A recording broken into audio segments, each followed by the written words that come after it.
കർത്താവായ യേശു ക്രിസ്തുവിന്റെ നാമത്തിൽ എല്ലാവർക്കും സ്നേഹവന്ദനം. प्रभु यीशु मसीह के नाम में आप सभी को प्रेम भरा वंदन। ഈ ദിവസങ്ങളിൽ ദൈവത്തിന്റെ ആത്മാവ് നമ്മളോട് ആഴത്തിൽ സംസാരിച്ചുകൊണ്ടിരിക്കുക. इन दिनों में पवित्र आत्मा हमसे गहराई में बातें कर रहा है।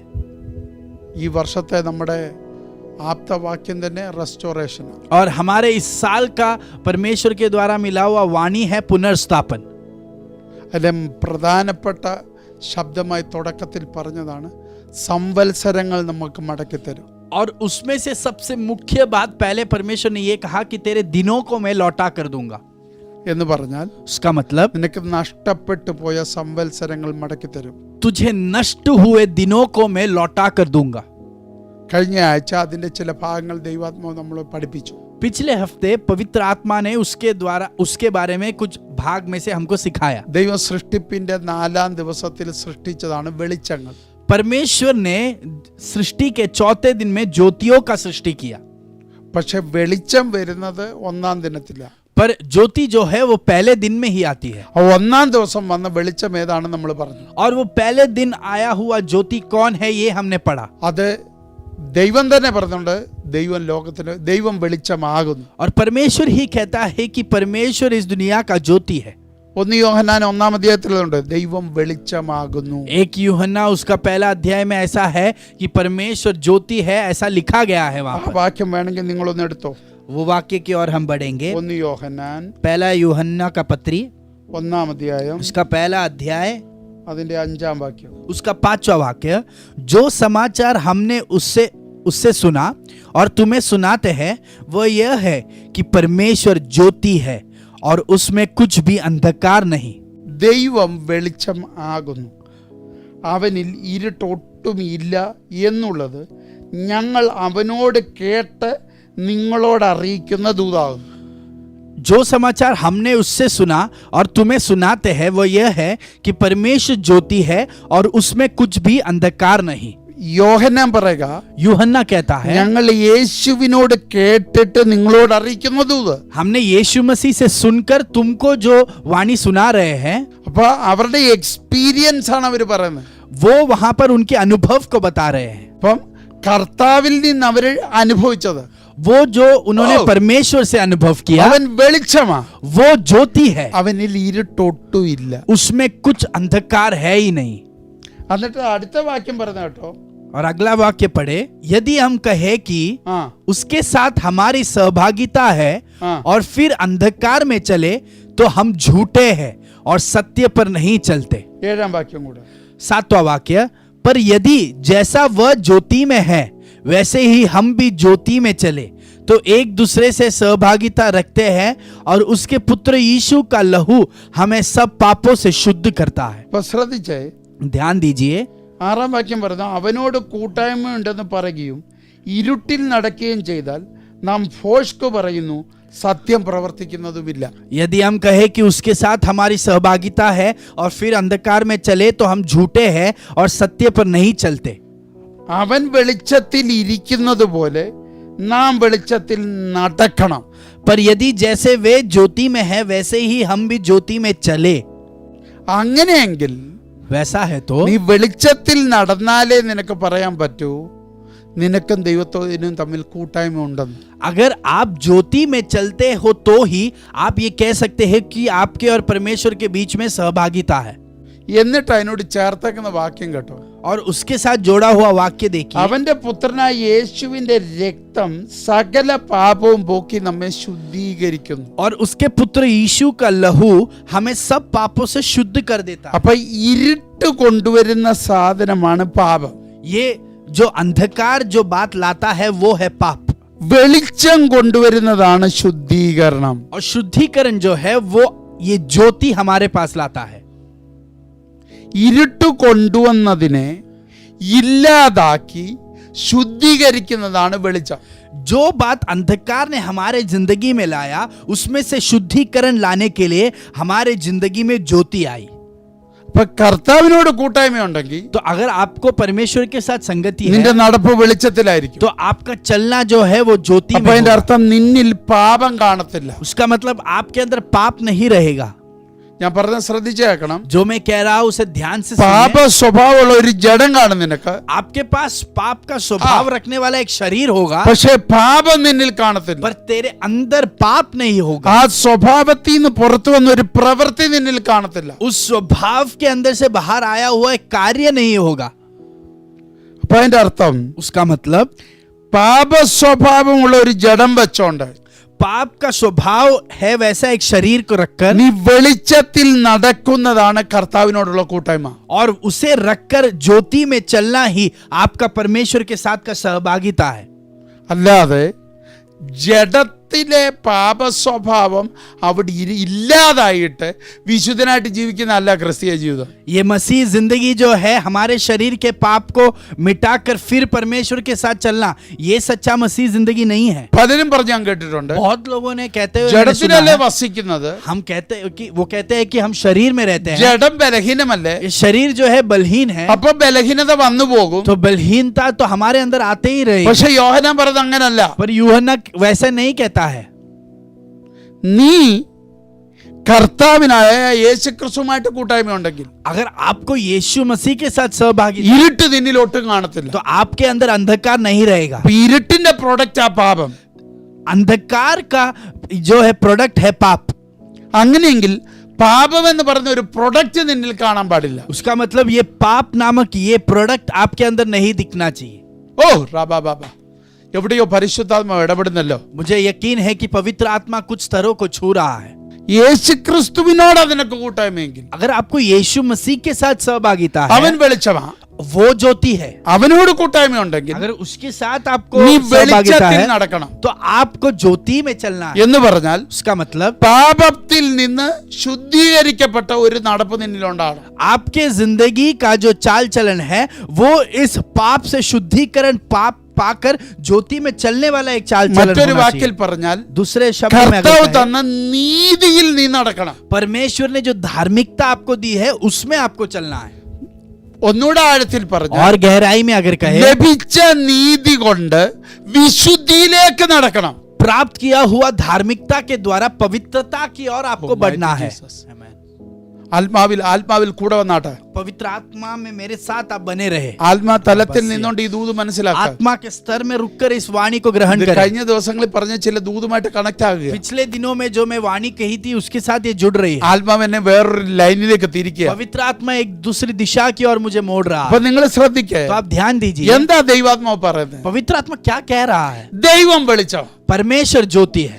ദൈവമായിട്ട്, അതായത് 5-ാം വാക്യത്തിൽ പറഞ്ഞു ദൈവത്തിൽ ഒട്ടും ഇരുട്ടില്ല. और 5वां वाक्य में कहा कि उसमें कुछ भी अंधकार नहीं। അപ്പൊ അതിന്റെ അർത്ഥം उसका मतलब ദൈവം ഒരിക്കലും ഇരുട്ടിനെ സപ്പോർട്ട് ചെയ്യത്തില്ല. उसका मतलब परमेश्वर अंधकार को कभी सपोर्ट नहीं करेगा। അതുകൊണ്ടാണ് നിങ്ങൾ സൃഷ്ടിപ്പിന്റെ 4-ാം ദിനത്തിൽ നോക്ക്. इसके लिए आप सृष्टि के चौथे दिन में ध्यान दीजिए।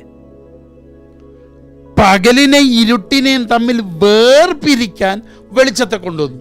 दिन और रात को अलग करने के लिए परमेश्वर ने ज्योति को लाया वहां पर, എന്നിട്ട് വെളിച്ചത്തോട് പറഞ്ഞു നീ വാഴണം. और सुबह से परमेश्वर ने कहा कि तू यहाँ पर प्रभुता कर, ഇരുട്ടിനെയും കയറി നീ വാഴണം. और अंधकार को भी तुझे प्रभुता करना। ഇരുട്ടിനെ അങ്ങ് മാറ്റി നിർത്തുകയല്ല, अंधकार को हटाकर नहीं रखा, ഇരുട്ടി കയറി ഒരു വെളിച്ചത്തെ ആക്കുക. और अंधकार के अंदर जाकर परमेश्वर एक ज्योति को रखा, ഇരുട്ടിനകത്ത് വലിയതും ചെറിയതും വെളിച്ചങ്ങളെ ആക്കുക. और अंधकार के अंदर भी छोटे और बड़े ज्योतियों को परमेश्वर नियुक्त कर रहा है।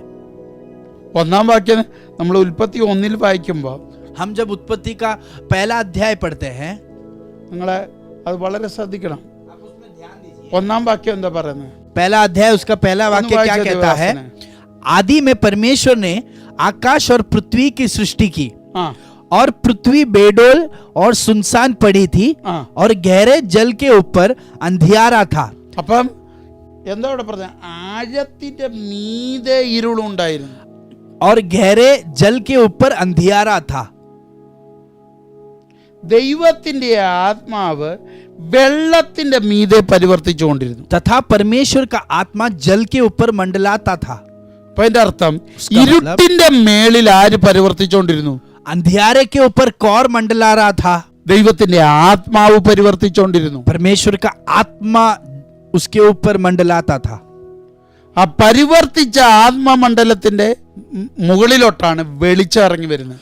और जिस स्तर पर वो आत्मा मंडला रही थी उसके ऊपर ये ज्योति उतर कर आ रही है. അപ്പം 4-ാം ദിവസത്തെ വലിയ വെളിച്ചം ഉണ്ടാകുന്നതിന് മുമ്പ് ഇരുട്ടിന്റെ മേളിലോട്ട് ഇറങ്ങി വന്ന വെളിച്ചം ആരാ? അതാണ് യോഹന്നാൻ വിളിച്ചു പറയുന്നത് ദൈവം വെളിച്ചം ആകുന്നു. और ये चौथे दिन ये सूर्य और तारों को बनाने से पहले वहां पर एक बड़ा प्रकाश था जो इसके अंधियारे के ऊपर मंडला रहा था. वो कौन था? वो प्रकाश कौन था? उसी के बारे में यूहन्ना कह रहा है कि परमेश्वर ज्योति है. ഇരുട്ടിന്റെ മേളിലോട്ട് പരിവർത്തിക്കുന്ന ആത്മാവിന്റെ ഇഷ്ടത്തിനകത്തോട്ട് ഇറങ്ങി വന്ന ആളാണ് ഈ വെളിച്ചം. अंधियारे के ऊपर आत्मा जो मंडला रहा था उसके इच्छा के अनुसार उतर कर आया हुआ ज्योति है ये ज्योति. അതുകൊണ്ടാണ് നിങ്ങൾ ഭൂമിയിൽ യേശു കർത്താവ് ആയിരിക്കുമ്പോൾ ശ്രദ്ധിച്ചു നോക്ക്, ആത്മാവ് പറഞ്ഞ ഇഷ്ടത്തിനകത്തോട്ട് ആത്മാവിന്റെ കൂടെ പോവാം. इसके लिए आप देखिए जब भी यीशु इस धरती पर था जो भी पवित्र आत्मा का इच्छा है उसके अनुसार वो आगे बढ़ता. നമ്മൾ പുതിയ നിയമത്തിൽ പഠിച്ചാൽ ആത്മാവിന്റെ ഡ്യൂട്ടി തന്നെ യേശു ക്രിസ്തുവിനെ വെളിപ്പെടുത്തുക എന്ന്. और नए नियम में अगर आप देखें तो पवित्र आत्मा का जिम्मेदारी है कि यीशु मसीह का प्रकटीकरण करे. പിതാവിന്റെ ഇഷ്ടം പുത്രനെ നമുക്ക് വെളിപ്പെടുത്തും. और पिता का इच्छा यह है कि पुत्र हमारे भी सामने प्रकट हो जाए. പരിശുദ്ധാത്മാവിന്റെ ഇഷ്ടവും പുത്രനെ വെളിപ്പെടുത്തും. पवित्र आत्मा का भी इच्छा यही है कि पुत्र का प्रकटीकरण हो जाए. ഇവിടെ പരിവർത്തിച്ച ആത്മാവ് അവിടോട്ട് വരാൻ ആഗ്രഹിക്കുന്നു. ആരെയാ? യേശു കർത്താവ് എന്ന് പറഞ്ഞ വെളിച്ചം അവിടെ വരാൻ ആഗ്രഹിക്കുന്നു. और ये आत्मा जो वहां पर मंडला रहा है वो चाहता है कि यीशु मसीह वो ज्योति यहाँ पर आ जाए. അപ്പം 1-ാം ദിനത്തിൽ ഇരുട്ടിന്റെ മകളിൽ ചലിച്ചോണ്ടിരുന്ന ആത്മാവ് ആരെ കൊണ്ടുവരുന്നു? പുത്രത്വത്തെ കൊണ്ടുവരുന്നു. तो ये अंधियारे के ऊपर जो आत्मा मंडला रहा था वो आत्मा वहां पर किसको उतार कर ला रहा है? पुत्रता को वहां पर उतार कर ला रहा है. അതുകൊണ്ടാ യോഹന്നാൻ പറഞ്ഞേ ഞങ്ങൾ അവനോട് കേട്ടു, അവനാണ് വെളിച്ചം. इसके लिए यूहन्ना कहता है हमने उससे सुना और हमको पता है कि वो ज्योति है. 1-ാം ദിനത്തിൽ ഇരുട്ടിനെ ഭേദിച്ചുകൊണ്ട് കർത്താവ് വെളിച്ചമായിട്ട് വന്നു. और पहले अध्याय में पहले दिनों में जो है अंधियारे को काटकर परमेश्वर वहां पर उतर कर आया. എന്നിട്ട് 4-ാം ദിവസം യേശു കർത്താവ് ആ ഡ്യൂട്ടി മറ്റൊരു സൃഷ്ടിക്ക് ഏൽപ്പിക്കുക. और चौथे दिन में परमेश्वर उस जिम्मेदारी को दूसरे सृष्टि के ऊपर सौंप रहा है. അതാണ് വലിയ വെളിച്ചവും ചെറിയ വെളിച്ചവും. वो है ये बड़ा प्रकाश और छोटा प्रकाश. ആ വെളിച്ചങ്ങളോട് എന്താ പറയുന്നത്? और उन प्रकाशों से परमेश्वर क्या कह रहा है? പകലിനെ ഇരുട്ടിനെയും തമ്മിൽ നിങ്ങൾ വേർതിരിക്കണം. सुबह और रात के बीच में आपको अंतर दिखाना है. എന്നിട്ട് ഇരുട്ടിൽ നിങ്ങൾ വാഴണം. और फिर अंधियारे में तुमको प्रभुता करनी है. അപ്പൊ അതിന്റെ അർത്ഥം उसका मतलब ഇരുട്ടിനെ പ്രവേശിക്കാൻ അനുവദിച്ചേക്കരുത്. अंधियारे को प्रवेश करने की अनुमति तुम ना दो. എന്നിട്ട് ഇനി നിങ്ങൾ ഈ യോഹന്നാൻ 1 യോഹന്നാനിലോട്ട് വാ. और फिर आप वापस पहले यूहन्ना के पत्री में आए. ഇപ്പൊ വെളിച്ചത്തിന്റെ ഡ്യൂട്ടി ये प्रकाश का ज्योति का ഇരുട്ടിനെ जिम्मेदारी അനങ്ങാൻ അനുവദിക്കരുത്. अंधियारे को कार्य करने की अनुमति ना देने का. കാരണം വെളിച്ചമേ നീ വാഴണം. क्योंकि ज्योति तुझे वहां पर प्रभुता करनी है. അപ്പൊ നിങ്ങൾ ചിന്തിച്ചേ तो आप ध्यान ഇവിടെ എന്താ दीजिए പറഞ്ഞേക്കുന്നത്? യേശു ക്രിസ്തുവിനോട് കൂട്ടായ്മ ഉണ്ടെന്ന് പറയുകയും ഇരുട്ടിൽ നടക്കുകയും ചെയ്താൽ നാം ഭോഷ്ക് പറയുന്നു, സത്യം പ്രവർത്തിക്കുന്നതുമില്ല. 1:6. पहला अध्याय उसका 6वां वाक्य. यदि हम कहे कि उसके साथ हमारी सहभागिता है और फिर अंधकार में चले तो हम झूठे हैं और सत्य पर नहीं चलते. വെളിച്ചത്തിലാണ് കർത്താവ്. परमेश्वर ज्योति के अंदर है വെളിച്ചമാണ് കർത്താവ്. और परमेश्वर ज्योति है. വെളിച്ചത്തിലാണ് കർത്താവ്. और परमेश्वर ज्योति के अंदर है. കർത്താവിൽ വെളിച്ചമാണ്. और परमेश्वर के अंदर ज्योति है. അതുകൊണ്ട് നമ്മളോട് പറയുന്നത് നമ്മൾ വെളിച്ചത്തിൽ നടക്കണം. इसके लिए परमेश्वर हमसे कहता है कि तुम प्रकाश में चलो. നീ വെളിച്ചത്തിൽ നടക്കുന്നെങ്കിൽ अगर आप प्रकाश में चलते അപ്പൊ हो അതിന്റെ അർത്ഥം उसका मतलब നീ വെളിച്ചമല്ല. आप ज्योति नहीं हो. ആരാ വെളിച്ചം? वहां पर ज्योति कौन है? ദൈവം വെളിച്ചം. परमेश्वर ज्योति है. അപ്പം നീ എങ്ങനെ പിന്നെ വെളിച്ചമായേ? तो आप फिर कैसे ज्योति बने? ആരുടെ കൂടെ നടന്നു? किसके साथ आप चले? വെളിച്ചത്തിന്റെ കൂടെ നീ നടന്നു. आप ज्योति के साथ चले. അതാ പറഞ്ഞ വെളിച്ചത്തിൽ നടക്കുന്നുവെങ്കിൽ. इसके लिए वहां पर कहा गया है अगर आप ज्योति में चलते हो. ആ വാക്യം ശ്രദ്ധിക്കുക. आप ध्यान दीजिए उस वाक्य 7-ാം को. വാക്യം. 7वां वाक्य. വെളിച്ചത്തിൽ നടക്കുന്നു എങ്കിൽ, वैसे ही हम भी ज्योति में चले। വെളിച്ചം ആരാ? ज्योति कौन है? യേശു കർത്താവ്. यीशु मसीह। നീ ആരുടെ കൂടെ നടക്കുന്നു? आप किसके साथ चल रहे हो? യേശുവിന്റെ കൂടെ നടക്കും. यीशु के साथ चल रहे हो। യേശുവിന്റെ കൂടെ നടക്കുന്നെങ്കിൽ अगर आप यीशु के साथ चल നീ रहे हो വെളിച്ചത്തിൽ നടക്കും. तो आप ज्योति में चलते हो। അങ്ങനെയെങ്കിൽ वैसा है तो നിന്നിൽ എന്തോ ഉണ്ടാകാൻ പാടില്ല? तो आपके अंदर फिर क्या नहीं होना चाहिए? ഇരുട്ടുണ്ടാകാൻ പാടില്ല. अंधकार नहीं होना चाहिए। കാരണം എന്താ? कारण क्या है? അവൻ ഈ ഭൂമിയിലോട്ട് ഇറങ്ങി വന്ന് वो इस धरती में उतर आया ഇരുട്ടിന്റെ അധികാരത്തെ കീഴടക്കി और अंधकार के अधिकार के ऊपर जीत पाया തന്റെ കാൽ കീഴാക്കി और उसे अपने पैरों तले അവിടെ മേൽ लाया ജയോത്സവം और കൊണ്ടാടി उनके ऊपर जय का उत्सव मनाया। സകല ഇരുട്ടിന്റെ അധികാരങ്ങളെയും ആയുധവർഗം വെപ്പിച്ചവനാണ് കർത്താവ്. और परमेश्वर ने अंधकार के सारे हथियार को उसके सारे सामर्थ के साथ परमेश्वर ने हरा दिया था। അപ്പം അന്ധകാരത്തിന്റെ ഏറ്റവും വലിയ വെപ്പണ പാപം. और अंधकार का सबसे बड़ा हथियार है पाप। അന്ധകാരത്തിന്റെ ഏറ്റവും വലിയ സ്വഭാവമാണ് പാപം. और अंधकार का सबसे बड़ा स्वभाव है पाप। ഇപ്പൊ എന്റെ യേശുവിനെ എനിക്കിഷ്ടം എന്താണെന്നറിയോ? तो मेरे यीशु मसीह को मुझे क्यों पसंद है पता है?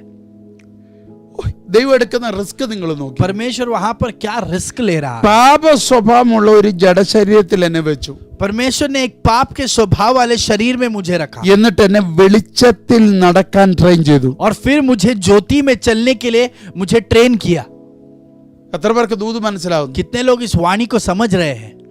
എന്നിൽ നിന്ന് मेरे अंदर से ഇരുട്ടിനെ മൊത്തം എടുത്ത് കാറ്റി കളഞ്ഞില്ല. अंधकार को पूर्ण तरीके से फेंक नहीं दिया। ഇരുട്ട് വരാനുള്ള വഴികൾ എന്നിലുണ്ട്. अंधकार प्रवेश करने का मार्ग मेरे अंदर है। ഇതല്ലേ നാലാം ദിവസത്തിൽ പറഞ്ഞ यही चौथे दिन भी कहा ഇവിടെ गया था। ഇരുട്ട് അവിടെ ഉണ്ട്. वहां पर अंधकार है നീ പക്ഷെ വാഴണം. पर तुझे उस पर प्रभुता करनी है। ഏദനിൽ ഇരുട്ടില്ല. एदन में अंधकार नहीं है। ഏദനിൽ വെളിച്ചത്തിൽ വസിക്കുന്ന രണ്ടുപേരാ ഉള്ളത്. एदन में ज्योति में प्रकाश में जीने वाले लोग है दो लोग। ഇരുട്ട് ഏദനിലോട്ട് കേറിയതാ. अंधकार एदन के अंदर प्रवेश किया हुआ है। ഏദനിലെ വ്യക്തികളുടെ മേലോട്ട് ഇരുട്ടിനെ കയറ്റി. एदन के व्यक्तियों के ऊपर अंधकार ने प्रवेश किया। എനിക്ക് ഏറ്റവും കൂടുതൽ ദൈവം ചെയ്ത കാര്യം ഇഷ്ടമാണ്. परमेश्वर ने ये जो किया है वो मुझे बहुत पसंद है। ഏദനിൽ നിന്ന് അവരെ പുറത്താക്കി. उनको एदन से बाहर निकाला।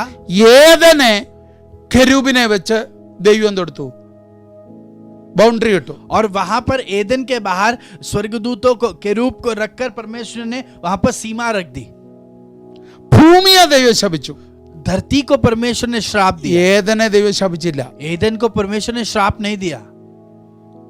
ആദമിനോട് നീ നിമിത്തം ഭൂമി ശപിക്കപ്പെട്ടിരിക്കുന്നു. आदम से कहते टाइम परमेश्वर कहता है कि तेरे कारण भूमि श्रापित हो गई। എന്ന് പറഞ്ഞാൽ നീ കൃഷി ചെയ്യാൻ പോകുന്ന ഭൂമി ശപിക്കപ്പെട്ട ഭൂമിയാണ്. इसका मतलब जिस भूमि में तू खेती करने वाला है वो भूमि श्रापित है। പക്ഷെ ദൈവം ഉണ്ടാക്കിയ തോട്ടം, पर परमेश्वर ने जो वाटिका बनाई അത് നിന്റെ കെയർ ഓഫിൽ എനിക്ക് ശപിക്കാൻ പറ്റത്തില്ല. वो मैं तेरे कारण उस वाटिका को श्राप नहीं दे सकता। അവിടോട്ട് നമ്മൾ വരും. उस भाग के और हम അപ്പൊ आएंगे നിങ്ങൾ बाद में। ചിന്തിച്ചേ, तो आप सोचिए യേശു കർത്താവ് ചെയ്തത് എന്താ? यीशु मसीह क्या कर रहा है? ഒരു പാപവുമില്ലാഞ്ഞ, एक पाप भी नहीं है ഒരു उसमें, തിന്മയും ഇല്ലാതിരുന്ന कोई भी बुराई उसमें नहीं है। മനുഷ്യ മണ്ഡലത്തിലോട്ട് और वैसा एक मनुष्य के स्तर पर പാമ്പിലൂടെ पाप के द्वारा പിശാച് കയറി വന്ന് शैतान आकर ഇരുട്ടിനെ ഇട്ടിട്ട് പോയെങ്കിൽ अंधकार को उसने अगर वहां पर डालकर वो चला യേശു ഈ गया, ഭൂമിയിലോട്ട് ഇറങ്ങി വന്നു, यीशु मसीह इस धरती पर आया ഇരുട്ടിന്റെ കോട്ടയിലോട്ട് ഇറങ്ങി, और अंधकार के राज्य में गया അവന്റെ മുഴുവൻ പദ്ധതികളെയും തകർത്ത് और उनके सारे योजनाओं को യേശു नाश कर ക്രിസ്തുവിന്റെ കാൽ കീഴിലവനെ ആക്കി यीशु मसीह के पैरों तले में उसको लाया। സകലതിന്റെ മേലും ജയോത്സവം और കൊണ്ടാടി. सभी के ऊपर जय का उत्सव मनाया। എന്നിട്ട് പറഞ്ഞു, और फिर कहा എടാ ഞാൻ ഈ മനുഷ്യനെ നിനക്ക് തരിക, मैं इस मनुष्य को तुझे देता हूं, അവന്റെ ജഡത്തെ, उसके शरीर को, ആ ജഡത്തിൽ തന്നെ ഞാൻ അവനെ വെക്കുക. और उस शरीर में ही मैं उसे रखता हूं। ഞാൻ വീണ്ടെടുത്തെങ്കിലും मैंने उसका उद्धार किया है तो അവർ भी ജഡത്തിൽ തന്നെ വസിക്കും. वो शरीर में ही रहेगा। ഞാൻ അവരെ അഭിഷേകം ചെയ്താലും मैं उसे अभिषेक दूं तो അവർ ആ भी ജഡത്തിൽ തന്നെ വസിക്കും. वे उस शरीर में ही रहेंगे। ഓ ഞാൻ അവരുടെ മേൽ എന്റെ അധികാരത്തെ കൈമാറിയാലും मैंने उनके ऊपर मेरे अधिकार को सौंपा तो ഈ भी ശരീരത്തിൽ തന്നെ അവർ വസിക്കും. इस शरीर में ही वे निवास നീ करेंगे. ഉപയോഗിച്ച ആ ശരീരം, तूने जिस शरीर को उपयोग किया, നീ ചതിച്ച ആ ശരീരം, तूने जिस शरीर को धोखा दिया, നീ വഞ്ചിച്ച ആ ശരീരം, तूने जिस शरीर को धोखा അതിൽ दिया, തന്നെ ഞാൻ അവരെ നിർത്തും. उसमें ही मैं उन्हें പക്ഷെ रुकाऊंगा. ഞാൻ തെളിയിക്കും, पर मैं ആ साबित करूंगा ശരീരം വെച്ചോണ്ട് उस शरीर को रख ഇവർക്ക് വെളിച്ചത്തിൽ നടക്കാൻ കഴിയും. ये ज्योति में चल सकेंगे. പാപം ചെയ്യാതെ ഇവർക്ക് നടക്കാൻ കഴിയും. पाप किए बिना ये ज्योति में चल അവർ पाएंगे. ശുദ്ധീകരിക്കപ്പെട്ട ഒരു യാത്ര ചെയ്യാൻ അവർക്ക് കഴിയും. वे शुद्धिकरण पाया हुआ एक सफर कर पाएंगे. അതുകൊണ്ടാണ് അവിടെ ആ വാക്യം എഴുതിയത്. इसके लिए वहां पर ये वाक्य लिखा യേശുക്രിസ്തുവിന്റെ है. രക്തം സകല പാപവും പോക്കി നമ്മെ ശുദ്ധീകരിക്കുന്നു. हाँ, उसके पुत्र यीशु का लहू हमें सब पापों से शुद्ध करता है.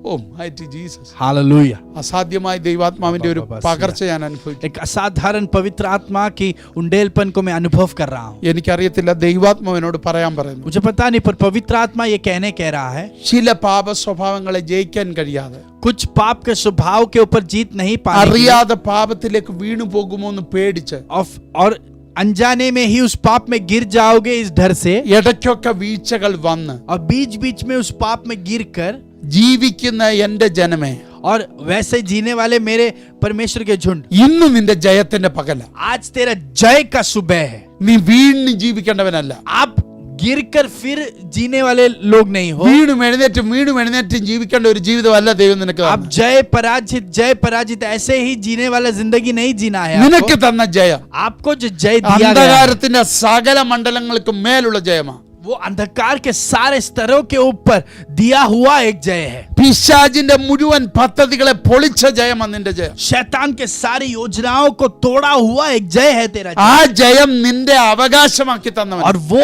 जय तेरा अधिकार बनाकर जिसने दिया. എനിക്ക് ഏറ്റവും കൂടുതൽ ഇഷ്ടം, मुझे बहुत पसंद ये बात है. എന്നെ തോപ്പിച്ച പിശാചിന്, मुझे जिस शैतान ने हराया, എന്നെ നിന്നെ തകർത്ത പിശാചിന് मुझे और आपका नाश किया हुआ शैतान കാൽവറി को തോപ്പിച്ചിട്ട് कालवरी पर नाश कर കൊണ്ട് മറ്റൊരാളുടെ മുമ്പിലല്ല ഇട്ട് കൊടുത്തത്. फिर दूसरे के सामने हमें डालकर എന്റെ नहीं കാൽ दिया, കീഴിൽ ഇട്ട് തന്നു. पर मेरे पैरों तले उसे डालकर അപ്പൊ दिया. നിന്റെ കീഴിൽ കിടക്കുന്നത് तो वो आपके पैरों तले जो है മറ്റൊരാളിലെ തകർത്ത പിശാചല്ല, दूसरे एक व्यक्ति ने नाश किया हुआ शैतान नहीं, നിന്നെ തകർത്ത പിശാചിനെയാ.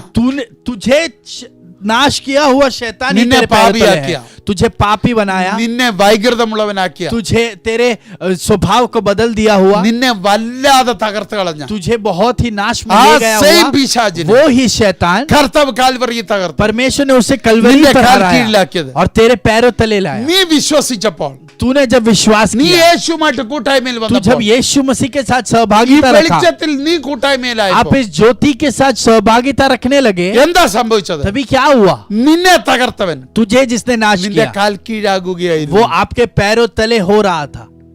അതുകൊണ്ടാണ് കർത്താവ് പറഞ്ഞത്, इसके लिए परमेश्वर कहता है നിനക്ക് ഇരുട്ടി നടക്കാൻ പറ്റത്തില്ല. तू अंधकार में चल ही नहीं सकता. അതിന്റെ കാരണം എന്താ? कारण क्या है? നിന്റെ കാൽ കീഴിലവൻ. क्योंकि वो तेरे पैरों तले है. അവൻ നിന്നെ എങ്ങനെ അറ്റാക്ക് ചെയ്യാൻ പറ്റും? वो तेरे खिलाफ कैसे अटैक कर पाएगा? കാൽവറിയിൽ ഒന്നും മാറ്റിവെക്കാതെ കർത്താവ് ജയം തന്നെ. कालवरी में कुछ भी हटाए रखे बिना परमेश्वर ने तुझे जय दिया. നീ അറിഞ്ഞില്ല, നീ ജനിച്ചിട്ടില്ല, आपने जाना भी नहीं है, आप तभी आपने जन्म भी नहीं लिया, പക്ഷേ पर നിന്നെ ഒതുക്കാൻ നിന്ന ശത്രുവിനെ അവൻ അവിടെ തകർത്തു. तुझे सीमित रखने वाले शैतान को उसने कलवरी पर हरा दिया. ഇപ്പോഴും ആ രക്തം ശുദ്ധീകരിക്കുന്ന രക്തമായിട്ട് മാറിക്കൊണ്ടിരിക്കുക. अभी भी वो लहू तुझे शुद्धि करने वाला लहू बनकर रुका है. അപ്പൊ നിങ്ങൾ നോക്കിക്കുക, അപ്പൊ നിങ്ങൾ നോക്കുക അതെങ്ങനാ? तो आप पूछोगे ये कैसा संभव है? കയീൻ ഹാബേലിനെ കൊന്നു. कैन हाबेल को मारा ദൈവം കയീനോട് ചോദിക്കുന്ന ഒരു ചോദ്യമുണ്ട്. और परमेश्वर कैन को एक सवाल पूछता है, എടാ, ഹാബേലിന്റെ രക്തം എന്നോട് ആ നിലത്ത് നിന്ന് സംസാരിക്കുന്നു.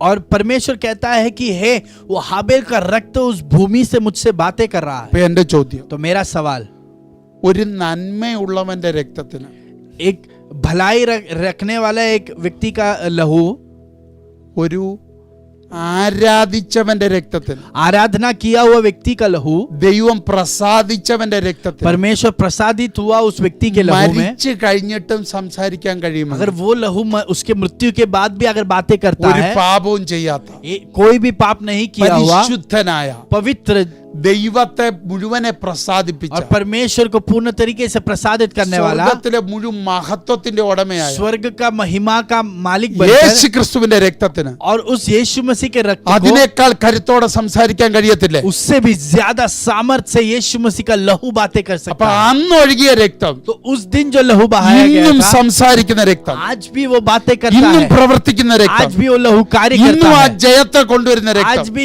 जय को लाता है वो लहू। ഇന്ന് നീ യേശുവുമായിട്ട് കൂടുമ്പോ, अगर आज जब यीशु के साथ आप जुड़ते हो, നീ യേശു ക്രിസ്തുവിനോട് കൂട്ടായ്മ ആചരിക്കുമ്പോ, जब आप यीशु मसीह के साथ संगति मनाते हो, ഓ നിന്നെ തകർത്തവൻ, आपको जिसने नाश किया, നിന്നെ പാപം ചെയ്യിപ്പിച്ചവൻ, आपको जिसने पाप करवाया, നിന്നെ തളർത്തിയവൻ आपको जिसने थका നിന്റെ दिया, കാൽ കീഴാകുകയാ. वो आपके पैरों के नीचे आ रहा है। അതുകൊണ്ടാ നിന്നോട് ദൈവം ആവശ്യപ്പെടുന്നത്, इसके लिए परमेश्वर आपसे ये कहता നീ है, വെളിച്ചത്തിൽ നടക്കണം. आप ज्योति में चले। അപ്പൊ വെളിച്ചത്തിൽ നടക്കാന്ന് പറഞ്ഞാൽ എന്തുവാ? प्रकाश में चलना, इसका मतलब क्या है? പിശാചിന്റെ തലമേൽ നിൽക്കുന്നവനെ അത് പറയാൻ പറ്റും. शैतान के सिर के ऊपर रुकने वाला व्यक्ति ही इसे कह सकता है। കാരണം വെളിച്ചമാന്ന് പറഞ്ഞ കർത്താവ് പിശാചിന്റെ തല തകർത്തവന്റെ മേൽ കയറി നിന്നവനാ. परमेश्वर जो ज्योति है, उसने शैतान के सिर को नाश कर कर उस सिर के ऊपर वो रुका है। അങ്ങനെയെങ്കിൽ वैसा है तो ആ വെളിച്ചത്തിൽ നടക്കുന്നവൻ उस प्रकाश में जो चलता है, ഈ പിശാചിന്റെ മേൽ കയറി നടന്നിരിക്കണം. वो इस शैतान के सिर के ऊपर से उसे चलना ही होगा। അപ്പൊ അതിന്റെ അർത്ഥം उसका मतलब നിന്നിൽ പാപം ഉണ്ടാകാൻ പാടില്ല. आपके अंदर पाप होना ही नहीं चाहिए, കാരണം പാപം ഉണ്ടാകണമെങ്കിൽ क्योंकि अगर पाप होना है, നിന്റെ കാൽ കീഴിൽ നിന്ന് ഒരുവൻ പുറത്തു വരണം. आपके पैर के नीचे से उस व्यक्ति को उठकर आना होगा। അപ്പൊ അതിന്റെ അർത്ഥം उसका मतलब നീ അവനെ അവിടുന്ന് തുറന്നു വിട്ടു. आपने उसे वहां से खोलकर भेज दिया। ഇപ്പൊ തോട്ടത്തിലോട്ട് പോ. फिर अभी आप वाटिका के बारे में सोचे, നിന്റെ ടെറിട്ടറിയിൽ ഉണ്ടായിരുന്ന ആളല്ലേ ഈ പാമ്പ്? ये सांप जो है वो तेरे क्षेत्र में था ना, നിനക്ക് അവന്റെ മേൽ അധികാരം തന്നിട്ടില്ലേ? तुझे उसके ऊपर अधिकार भी दी थी। ആ വാക്യത്തിലോട്ട് വരാം. उस वाक्य की ओर हम आएंगे। 1-ാം അധ്യായം उत्पत्ति का पुस्तक 1 अध्याय, അതിന്റെ 28-ാം വാക്യം. उसका 28वां वाक्य। हाँ। और परमेश्वर ने उनको आशीष दी और उनसे कहा, फूलो फलो और पृथ्वी में भर जाओ और उसको अपने वश में कर लो और समुद्र की मछलियां तथा आकाश के पक्षियों और पृथ्वी पर रेंगने वाले सब जंतुओं पर अधिकार रखो। അവസാനത്തെ പാർട്ട് എന്തുവാ പറഞ്ഞത്? സകല ഭൂചര ജന്തുക്കളുടെ മേലും വാഴുവീൻ എന്നവരോട് കൽപ്പിച്ചു. और उसका लास्ट पार्ट में ऐसा है, और पृथ्वी पर रेंगने वाले सब जंतुओं पर अधिकार रखो। അപ്പൊ അതിന്റെ അർത്ഥം उसका मतलब ഈ പാമ്പ് ഇവന്റെ അധികാരത്തിന്റെ കീഴിലുള്ളതാ. ये सर्प जो है इसके अधिकार के अधीन में था। നമ്മുടെ പുതിയ നിയമ ഭാഷ പറഞ്ഞ ഇവന്റെ കാൽ കീഴാ. हमारे अपने नए नियम के भाषा में अगर कहे, इसके पैर के नीचे था। പിന്നെന്താ അവിടെ സംഭവിച്ചത്? तो वहां पर और क्या हुआ है? ദൈവം നിനക്ക് തന്നതാണ് ആദമേ, നീയും നിന്റെ തക്ക തുണയും പിരിയാൻ പാടില്ല. आदम, तुझे और तेरे जो है साथी है, उसको दिया हुआ नियम था परमेश्वर के द्वारा कि तुमको कभी अलग नहीं रहना है। കാരണം കർത്താവ് പറഞ്ഞിട്ടുണ്ട് എന്നേക്കും നിന്നോട് കൂടെ ഇരിക്കേണ്ടത്. क्योंकि परमेश्वर कहता है कि हर समय तेरे साथ रहने के लिए। അപ്പൊ അതിന്റെ അർത്ഥം उसका मतलब കർത്താവ് പറഞ്ഞ സകല അധികാരങ്ങളും സകല അവകാശങ്ങളും സകല നന്മകളും അനുഭവിക്കാൻ നിന്റെ കൂടെ സദാകാലം ആരുണ്ടായിരിക്കണം? हव्वा ഉണ്ടായിരിക്കണം. इसका मतलब परमेश्वर ने जो अधिकार और आशीष जो तुझे और आनंद जो तुझे दिया है, उसे हर वक्त अनुभव करने के लिए तेरे साथ कौन होना चाहिए? हव्वा होनी चाहिए। അപ്പൊ അങ്ങനെയെങ്കിൽ वैसा है तो വെളിച്ചത്തിൽ നടക്കുന്നു എന്ന് ആദമിന് പറയണമെങ്കിൽ, अगर आदम को ये कहना है कि वो इस ज्योति में चल रहा है, സദാകാലം ആദമിന്റെ കൂടെ ആര് കാണണം? तो सदा समय आदम के साथ कौन रहना चाहिए? ദൈവത്തിന്റെ പ്രോട്ടോകോളുകളെല്ലാം ഇങ്ങനെ പഠിക്കണ്ടേ? परमेश्वर के सिद्धांतों को इस तरीके से पढ़ना है हमको। ആദമേ, आदम, നിന്നിൽ നിന്ന് മാറിയിരിക്കാൻ അനുവാദമില്ല ഹവ്വയ്ക്ക്. तेरे से अलग रहने का व्यवस्था में लिखा ही नहीं है हवा को। അങ്ങനെയെങ്കിൽ वैसा है ഈ तो തോട്ടത്തിൽ എവിടെ നീ പോയാലും, इस वाटिका में तू कहीं भी जाए, ഈ തോട്ടത്തിന്റെ ഏത് നിമിഷം എടുത്താലും इस वाटिका में तू कितना भी समय बिताए, ഹവ്വ നിന്റെ കൂടെ കാണണം. हवा तेरे साथ होनी ही चाहिए। ഇവിടെ എന്താ സംഭവിച്ചത്? यहाँ पर क्या हो रहा है? നിന്റെ കൂടെ ഹവ്വയില്ല. तेरे साथ हवा नहीं है। ഈ കണ്ടീഷൻ ഹവ്വയോട് പറഞ്ഞിട്ടില്ല. ये नियम जो है वो हवा से नहीं कही गई, ഇത് ആദമിനോടാ പറഞ്ഞത്. ये आदम से कहा गया था। മനുഷ്യൻ ഏകനായിരിക്കുന്നത് നല്ല, मनुष्य अकेला रहना ये अच्छा नहीं है, ഏകനായിരിക്കുന്നത് നന്നല്ല.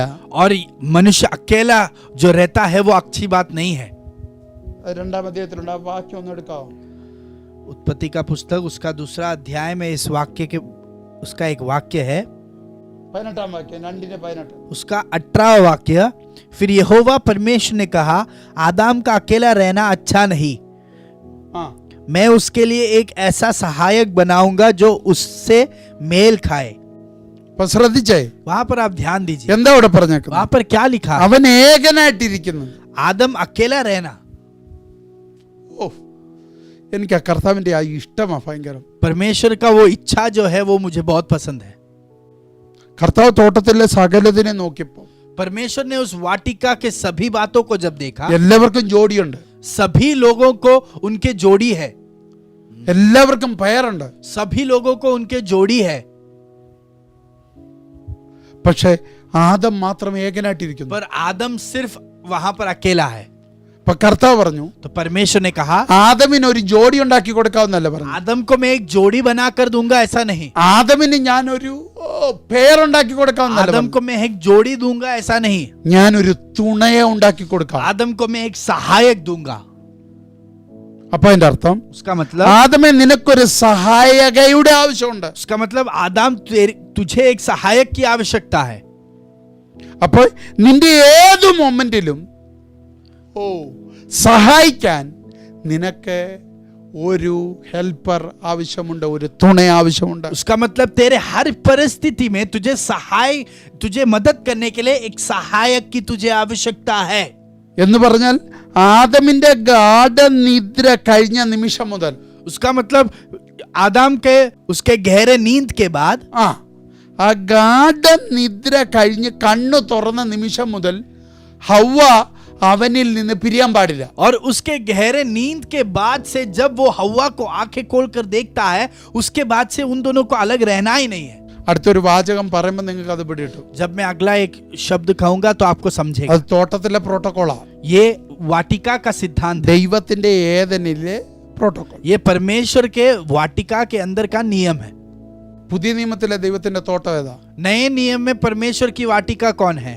അതാണ് ദൈവസഭ. वो है परमेश्वर की कलीसिया। ഈ പ്രോട്ടോകോൾ യേശു പാലിച്ചോ? क्या ये नियम यीशु ने पालन किया था? യേശു എന്താ പറഞ്ഞു? यीशु ने क्या कहा? ലോക അവസാനത്തോളം എല്ലാ നാളും ഞാൻ നിങ്ങളോട് കൂടെയുണ്ട്. इस दुनिया के अंत तक मैं तुम्हारे साथ रहूंगा। ഞാൻ ഒരു നാളും നിങ്ങളെ കൈവിടത്തില്ല. कोई भी दिन तुम्हें मैं अकेला नहीं छोड़ूंगा, ഞാൻ ഒരു നാളും നിങ്ങളെ ഉപേക്ഷിക്കത്തില്ല. और मैं तुम्हें कभी जो है अकेला नहीं रहने दूंगा। സഭയോട് പറയാം, കുറച്ചു കഴിഞ്ഞ ലോകം എന്നെ കാണത്തില്ല, कलीसिया को परमेश्वर कहता है कि कुछ समय के बाद दुनिया मुझे नहीं പക്ഷെ देखेगी, നിങ്ങൾ എന്നെ കാണും. पर तुम मुझे देखोगे। ഇതാണ് ഒടുക്കത്തെ ആദമിന്റെ ഉറപ്പ്. ये जो है आखिरी आदम का खासियत है। ഒന്നാമത്തെ ആദം അത് തെറ്റിച്ചു. पहले आदम ने इस बात का उल्लंघन किया, ഒടുക്കത്തെ ആദം ഇന്ന് വരെ അത് തെറ്റിച്ചിട്ടില്ല. आखिरी आदम ने अभी तक उस बात का उल्लंघन नहीं किया है। എനിക്ക് ഒടുക്കത്തെ ആദമിനെ ഒത്തിരി അങ്ങ് വിവരിക്കാൻ തോന്നുകയാ. ये आखिरी आदम के बारे में बहुत सारी बातें कहने के लिए मुझे लग रही है। ഒരേ സമയം एक ही समय പിതാവിന്റെ വലത്ത് ഭാഗത്തിരിക്കും, वो पिता के राइट साइड में बैठा है, സ്വർഗസ്ഥലത്ത് നമ്മളോട് കൂടി ഇരിക്കും, और स्वर्गीय स्तरों पर हमारे साथ बैठा है, നമുക്ക് വേണ്ടി ഭവനം ഒരുക്കും. और वो हमारे लिए घर बना रहा है। എന്നിട്ട് നമ്മളെ തലയായിട്ട് സഭയ്ക്കകത്ത് വന്നിരിക്കും. और वो हमारा सिर बनकर कलीसिया में आया है, സിംഹാസനം ഇട്ട് നമ്മുടെ ഉള്ളിലിരിക്കും. और वो सिंहासन डालकर हमारे अंदर बैठा है। എന്ന് പറഞ്ഞാൽ ഒരിടത്തും നമ്മൾ ഒറ്റയ്ക്കല്ല. उसका मतलब हम कोई भी स्तर में अकेले नहीं हैं.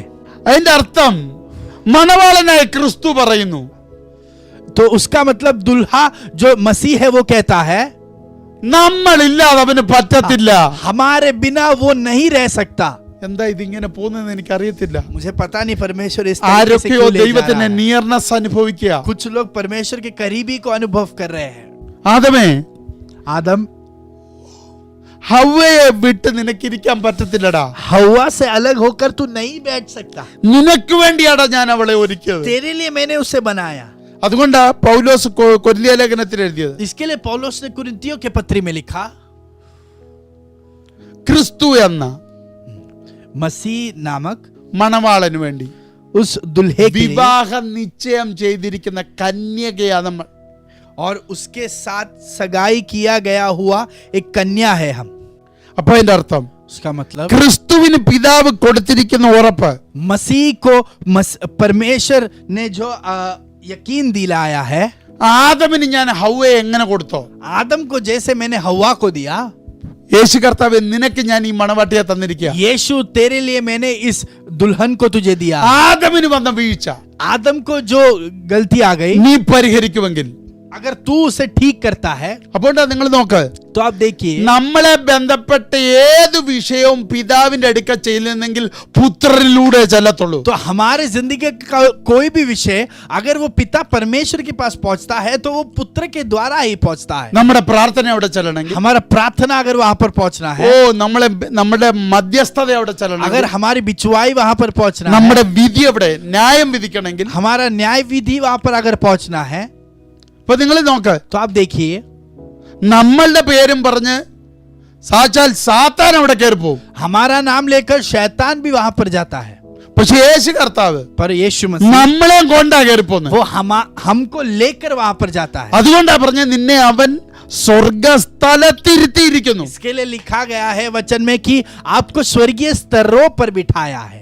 പിശാച് അവിടെ ചെന്ന് നിനക്കെതിരെ അപവാദം പറയുമ്പോ शैतान जब वहां पर जाकर तेरे गलतियों को वहां पर दिखाता യേശു है, കർത്താവ് കാണിച്ചു കൊടുക്കുന്നത്, यीशु मसीह उसे दिखाता है, ഇപ്പോഴും അവൻ എന്നോട് കൂടെ ഇരിക്കുന്നത്. अभी भी वो मेरे साथ बैठा है. അവിടെയാണ് പിശാച് തോറ്റുപോകുന്നത്. वहां पर ही शैतान हार जाता है. അവിടെയാണ് പിശാച് ലജ്ജിച്ച് ഇറങ്ങിപ്പോരുന്നത്. वहां पर ही शैतान शर्मिंदा होकर हार जाता है. നിന്നെ സ്വർഗസ്ഥലത്ത് ഇരുത്തിയിരിക്കുക എന്ന് പറഞ്ഞാൽ അതിന്റെ അർത്ഥം എന്താ? आपको स्वर्गीय स्तरों पर बिठाया है, इसका अर्थ क्या है? കർത്താവിന് എപ്പോഴും നിന്നെ പിതാവിന്റെ മുമ്പിൽ പ്രസന്റ് ചെയ്യണം. परमेश्वर को हर वक्त तुझे पिता के सामने प्रस्तुत करना है. കാരണം എല്ലാ ദിവസവും എല്ലാ സമയത്തും പോയി അപവാദം പറയുന്ന ഒരു ശത്രുവാണ് പിശാച്. क्योंकि शैतान ऐसा एक शत्रु है जो हर वक्त हर समय तेरे खिलाफ वहां पर बातें करते അപ്പൊ रहता है. എല്ലാ ദിവസവും യേശു കർത്താവിന് നിന്നെ അവിടെ പ്രസന്റ് ചെയ്യണം. तो हर दिन परमेश्वर को तुझे वहां पर प्रस्तुत करना है. ഇവിടെ നിങ്ങൾ നോക്ക്, यहाँ पर आप देखिए, യഹോവയായ ദൈവം വരുമ്പോ यहोवा परमेश्वर जब आता है, ആദം ഹവ്വയും കൊണ്ട് ദൈവത്തിന് മുമ്പിൽ പ്രസന്റ് ആടുക. आदम हवा के साथ परमेश्वर के सामने प्रस्तुत होना है. ഇപ്പം ഹവ്വയും കൊണ്ട് പ്രസന്റ് ചെയ്യാൻ പറ്റത്തില്ല. अभी वो हवा को परमेश्वर के सामने नहीं ला पा रहा. കാരണം എന്താ? कारण क्या है? ഹവ്വയെ കൂടെ നിർത്തേണ്ട സമയത്ത് നിർത്തിയില്ല. क्योंकि हवा को अपने साथ रुकाने वाले समय में उसने साथ नहीं रुकाया. ഹവ്വയെ തന്റെ കൂടെ നിർത്താതെ വന്നപ്പോ, और जब उसने हवा को अपने साथ नहीं रुकाया, അതാണ് സ്ത്രീയുടെ പ്രത്യേകത. वहां पर ही स्त्री की खासियत है. കാരണം ഇവളെ സൃഷ്ടിച്ചേക്കുന്നത്, इसकी जो सृष्टि हुई, ഈ ഹവ്വയെ സൃഷ്ടിച്ചേക്കുന്നത് हवा की जो सृष्टि हुई, ഒരു പുരുഷത്വത്തിന്റെ കൂടെ എപ്പോഴും നിൽക്കാനാ. एक मनुष्य के साथ, एक पुरुष के साथ हर वक्त रहने के लिए है. അതുകൊണ്ട് സ്ത്രീജനം ബലഹീന പാത്രം. इसके लिए लिखा गया है कि स्त्री जो है बलहीन पात्र है. അപ്പൊ അതിന്റെ അർത്ഥം ഒരു സ്ത്രീ എപ്പോഴും സ്ട്രോങ് ആകുന്ന ഒരു പുരുഷൻ കൂടെ നിൽക്കുമ്പോഴാണ്. इसका मतलब एक स्त्री तभी बल पाती है जब वो एक पुरुष के साथ रहती है. ഒരു സ്ത്രീ പൂർണ്ണതയുള്ളവളാകുന്നത് അവൾക്ക് വേണ്ടി ഒരുക്കിയ തക്ക തുണയായ ആ പുരുഷത്വം കൂടെ നിൽക്കുമ്പോഴാണ്. इसका मतलब एक स्त्री अपने पूर्णता में तभी पहुंचती है जब उसके सच्चा साथी जो परमेश्वर ने नियुक्त किया है, जब वो उसके साथ रुकती है. ഹവ്വ പവർഫുൾ ആയിരിക്കുന്നത് ആദമിന്റെ കൂടെ നിൽക്കുമ്പോഴാണ്. हवा जो है तभी सामर्थ्यवान रहती है जब भी वो आदम के साथ रहती है. ഓ മൈറ്റി ജീസസ്, എത്ര പേർക്ക് ദൂത് മനസ്സിലാവുന്നു?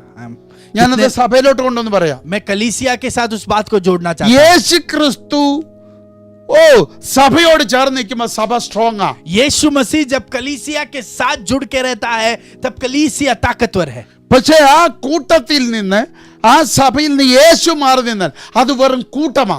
तो जब उस कलीसिया में से अगर यीशु हटकर रुक जाए तो वो सिर्फ एक जो है संगति है। ഒരു കൂട്ടം കുഴപ്പങ്ങളുള്ള പാപങ്ങളുള്ള ബലഹീനരായവരുടെ കൂട്ടമാണ് യേശുവില്ലാത്ത ആ കൂട്ടം.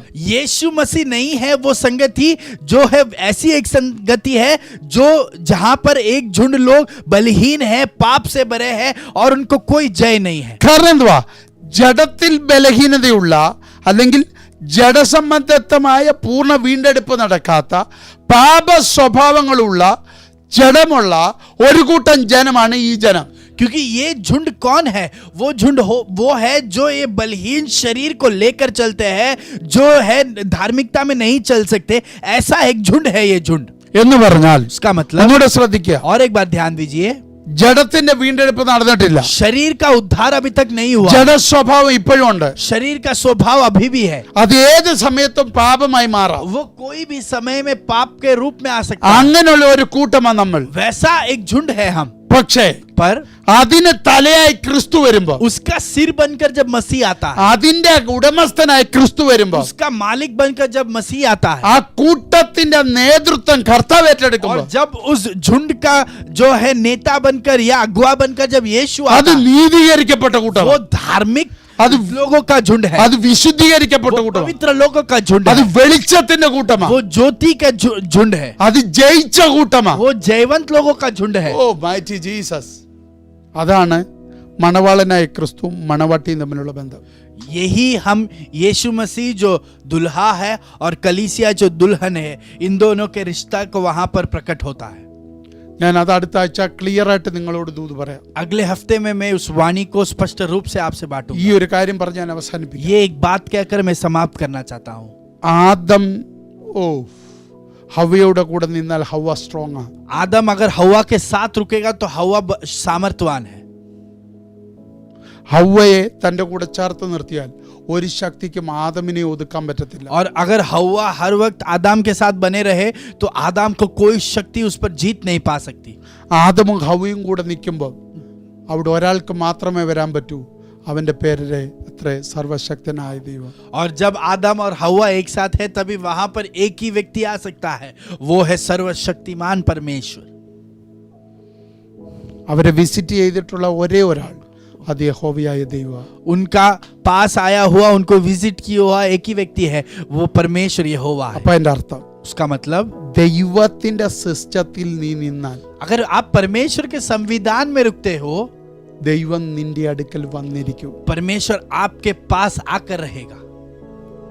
അവിടെ നിനക്കൊരു പ്രാഗൽഭ്യമുണ്ട്, वहां पर तुझे एक योग्यता അവിടെ है, നിനക്കൊരു ബലമുണ്ട്, वहां पर तेरा एक बल है, അവിടെ നിനക്കൊരു കരുത്തുണ്ട്. वहां पर तुझे एक ताकत है। അത് നമുക്ക് പ്രസംഗിക്കാൻ സമയമില്ല. वो प्रचार करने का समय नहीं है हमारे അപ്പൊ पास। ശ്രദ്ധിച്ചു കേൾക്കാം. ध्यान से सुनिए। ആദം ഹവ്വയെ പിരിഞ്ഞു നിന്നപ്പോൾ आदम जब हवा से अलग रुका था, ആദമിന് വന്ന മാറ്റം, आदम के अंदर जो बदलावट आई, ആദമിൽ നിന്ന് ഹവ്വ പിരിഞ്ഞു നിന്നപ്പോൾ और जब आदम से हवा अलग रुकी ഹവ്വയിൽ വന്ന മാറ്റം और हवा में जो बदलावट आई, ശ്രദ്ധിച്ചു കേൾക്കണം. इस बात को ध्यान से सुने। ഹവ്വയുടെ കൂടെ എന്നും നിൽക്കേണ്ടവൻ ആദം. हवा के साथ हमेशा बने रहने वाला व्यक्ति है आदम।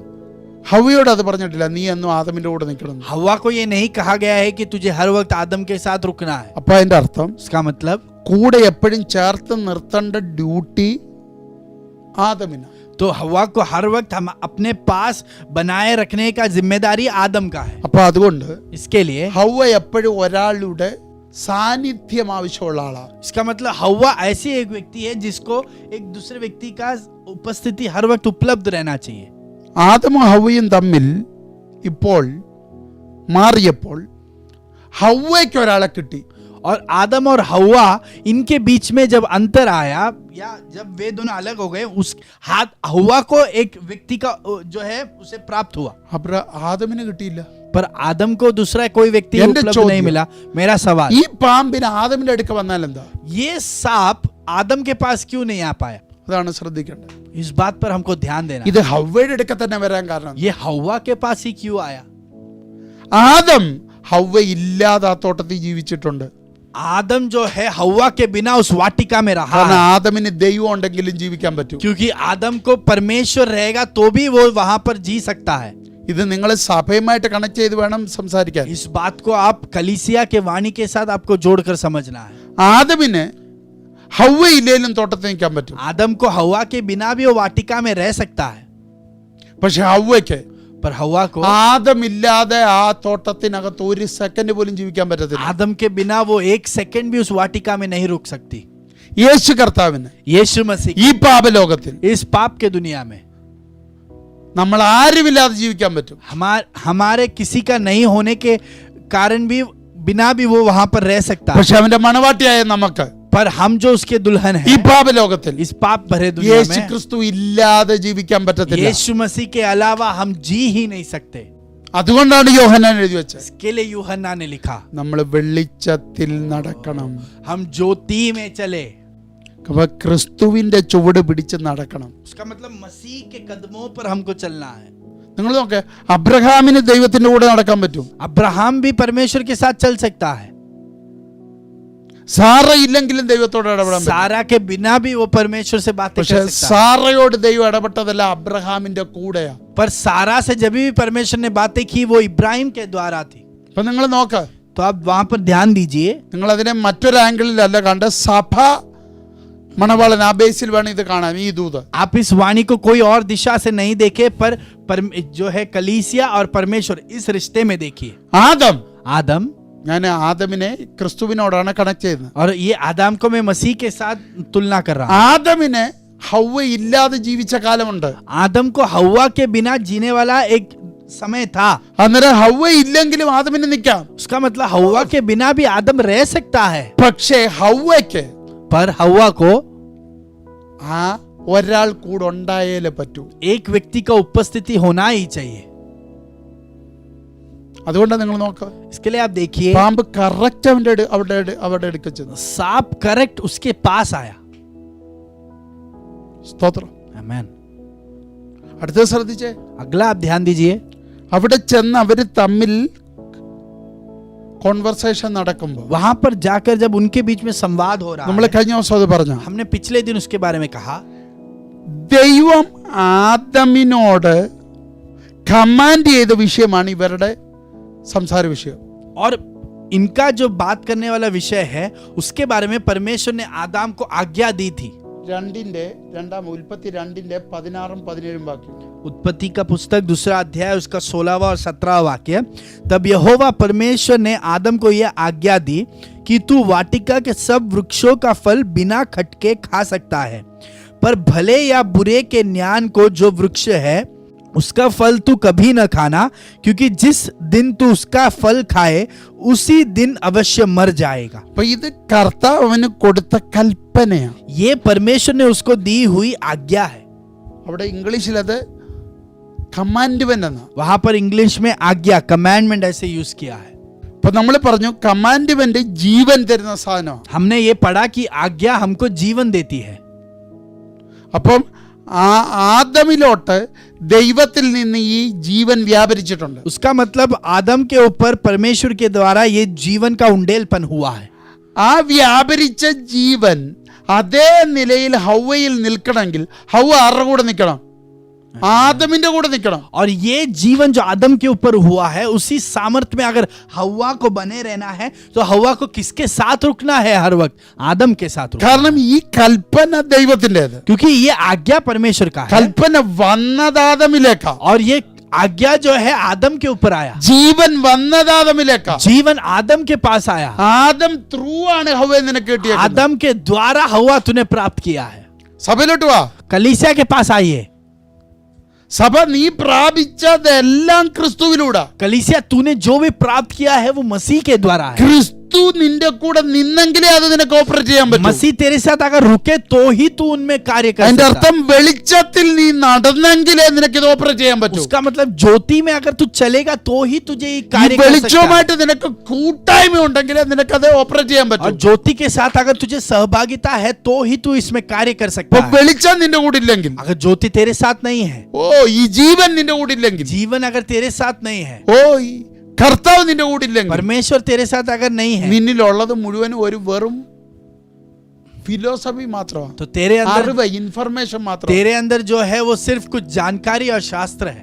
ഇതാ ഇവിടെയും സംഭവിച്ചത്. यहाँ पर भी वही हुआ है. പാമ്പ് ചോദിക്കുക, ദൈവം വല്ലതും പറഞ്ഞിട്ടുണ്ടോ? सांप पूछ रहा है कि क्या परमेश्वर ने तुमसे कुछ कहा है? വല്ല ഇൻഫർമേഷൻ കിട്ടിയിട്ടുണ്ടോ? क्या तुमको कोई जानकारी मिली है?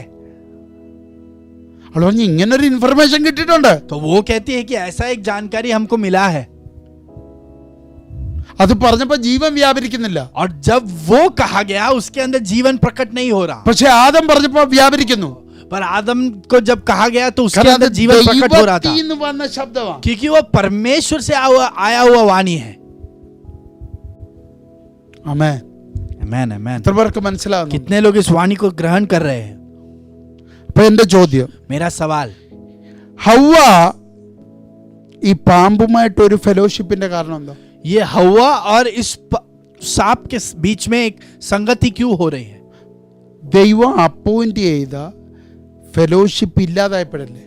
परमेश्वर ने नियुक्त किया हुआ संगति उसके जिंदगी में नहीं हो रहा है. इसके लिए ഞാനൊരു കാര്യം പറയാം. मैं एक बात आपसे कहूं, ദൈവം നിനക്ക് കൈമാറിയ കമാൻഡ്മെന്റ്, परमेश्वर ने तुमको दिया हुआ आज्ञा ചോദ്യം ചെയ്യുന്ന, और उसे जो सवाल करता है അതിനെ കൺഫ്യൂസ്ഡ് ആക്കുന്ന രീതിയിൽ നിന്നോട് ഡിസ്കസ് ചെയ്യുന്ന, और उसके बारे में तेरे अंदर शंका उत्पन्न करने वाले सारे सवाल, ആരെങ്കിലും നിന്റെ മുമ്പിൽ വന്നിട്ടുണ്ടെങ്കിൽ वैसा अगर कोई तेरे सामने आए, നിന്റെ ഫെലോഷിപ്പ് നീ ചെക്ക് ചെയ്യണം. तेरे संगति को तुझे जो है उसके बारे में सोचना होगा.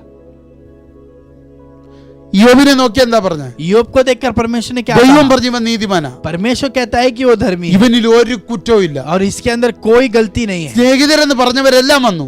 दोस्त जो थे वो सभी आए. ദൈവം പറഞ്ഞതിന് നേരെ ഓപ്പോസിറ്റ് എല്ലാരും പറഞ്ഞു. परमेश्वर ने जो कहा उसके विरुद्ध बातों को ही അതുകൊണ്ട് उन्होंने നീ कहा. ചെക്ക് ചെയ്യണം. इसके तुझे ये बात को देखना है. അത് കഴിഞ്ഞ ദിവസം ആത്മീയ പിതാവ് പ്രസംഗിച്ചപ്പോൾ ആ വാക്യം ഇങ്ങനെ പറഞ്ഞത്. और मेरे आत्मिक पिता ने जब पिछले दिन प्रचार किया उस वाक्य में से യോബിന്റെ एक बात പുസ്തകം कहा. 42 അധ്യായം എടുത്താട്ടെ. अय्यूब का पुस्तक उसका 42 चैप्टर എന്റെ 7-ാം വാക്യമാണെന്ന് തോന്നുന്നു. ഒന്ന് വായിച്ചു. उसका 7वां वाक्य.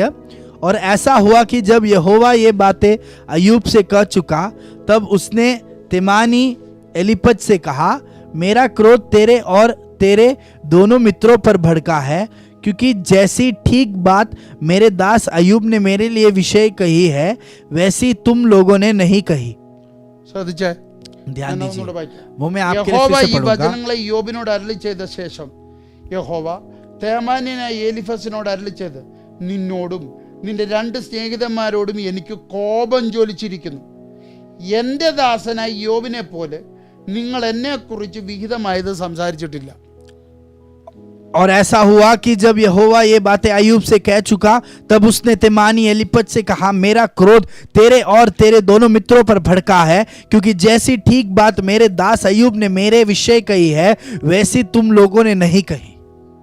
അപ്പൊ ഞാൻ പറയട്ടെ, तो मैं ये कहूंगा, നിന്റെ പല ഫെലോഷിപ്പും ദൈവം കോപിച്ചവരോടാ. तेरा बहुत सारा संगति परमेश्वर जिस पर क्रोधित है उनके साथ है. ദൈവം കോപിക്കാൻ സാധ്യതയുള്ളവരോടാ നിന്റെ കൂട്ടായ്മ. परमेश्वर का क्रोध उतर आने का संभवता रखने वाले लोगों के साथ आप संगति रखते हो. അതിന്റെ തെളിവെന്താ? उसका सबूत क्या है? ദൈവം കൽപ്പിച്ച കൽപ്പനയായി ഇപ്പൊ ഇവിടത്തെ ഡിസ്കഷൻ. यहाँ पर उनका संवाद का विषय परमेश्वर ने उनको जो आज्ञा दी है उसके बारे में. ദൈവം കൽപ്പിച്ച കൽപ്പനയുടെ പ്രത്യേകത എന്ന് പറഞ്ഞാൽ കമാൻഡ്മെന്റിന്റെ പ്രത്യേകത അത് നാട്ടുകാർക്കുള്ളതല്ല. परमेश्वर ने जो आज्ञा तुमको दी है वो यहाँ के दुनिया के लोगों के लिए नहीं है. ദൈവം നിനക്ക് തന്ന കമാൻഡ്മെന്റ് आपको जो परमेश्वर ने आज्ञा അത് दी है, നീയും ദൈവവും തമ്മിലുള്ള കരാറാ. वो आपका और परमेश्वर के बीच का रिश्ते का करार है. അത് മറ്റൊരാൾ ഡിസ്കസ് ചെയ്യേണ്ട വിഷയമല്ല. वो दूसरे के साथ डिस्कस करने वाला विषय नहीं है. തേർഡ് പേഴ്സൺ അത് ഡിസ്കസ് ചെയ്തിട്ടുണ്ടെങ്കിൽ तीसरा एक व्यक्ति के साथ अगर उस बात को आपने बांटा നിന്നോട് है അതുമായിട്ട് ബന്ധപ്പെട്ട് സംസാരിക്കുന്നുണ്ടെങ്കിൽ और उसके बारे में अगर वो बात करते रहते हैं, അവന്റെ ഉള്ളിൽ ഒരുത്തൻ കേറിയിട്ടുണ്ട്, उसके अंदर एक व्यक्ति ने प्रवेश किया है, ഒരു ശക്തി കേറിയിട്ടുണ്ട്. एक शक्ति ने प्रवेश किया അവന്റെ है, പേര് ഇരുട്ട്. और उसका नाम है अंधियारा. നീ ഇതാണ് മനസ്സിലാക്കേണ്ടത്. आपको यही बात समझना है. നിനക്കിപ്പോ കൂട്ട് അവരോടാണെങ്കിൽ अभी अगर आपकी दोस्ती उनके ചിലപ്പോ അത് साथ है, കൂടെ ആരാധിക്കുന്ന ആളായിരിക്കാം, वो आपके साथ आराधना करने അത് वाले ഒരു व्यक्ति പക്ഷെ നിന്റെ होंगे, ഓഫീസിലുള്ള वो ആളായിരിക്കാം. आपके ऑफिस के दोस्त होंगे. എനിക്കത് ഒത്തിരി ഡിസ്ക്രൈബ് ചെയ്യാൻ വരിക. मैं बहुत उसके बारे में बहुत कहने के लिए मेरे अंदर आ रहा है നിന്നെ बातें। കർത്താവ് എന്തിൽ നിന്നാ വിടുവിച്ചത്? परमेश्वर ने आपको किसमें से छुटकारा दिया? ഏതിനകത്തു നിന്നൊക്കെ നിന്നെ സ്വതന്ത്രനാക്കി? किसके अंदर से सब आपको परमेश्वर ने स्वतंत्रता दी? ഏതിനൊക്കെ നിന്നെ വിടുവിച്ചു? जिसमें से सब परमेश्वर ने आपको छुटकारा दिया, നീ അതിനകത്തുനിന്ന് ഇപ്പൊ ഫ്രീ ആയി. उसके अंदर से आपने स्वतंत्रता നീ प्राप्त അതിനെ കാൽക്കീഴാക്കി. की और उसको आपने आपके पैरों के नीचे लाया। വീണ്ടും വീണ്ടും ആ വിഷയങ്ങൾ നിന്റെ ഡിസ്കഷനിൽ ഉണ്ടെങ്കിൽ, अगर वो ही बात फिर से आपके डिस्कशन में दोहराया जा रहा है, ആ ഡിസ്കഷൻ നടത്തുന്നവൻ वो डिस्कशन जो कर रहा है അവന്റെ അകത്ത് എന്തോ ഇരുട്ടുണ്ട്. उसके अंदर कुछ अंधकार है।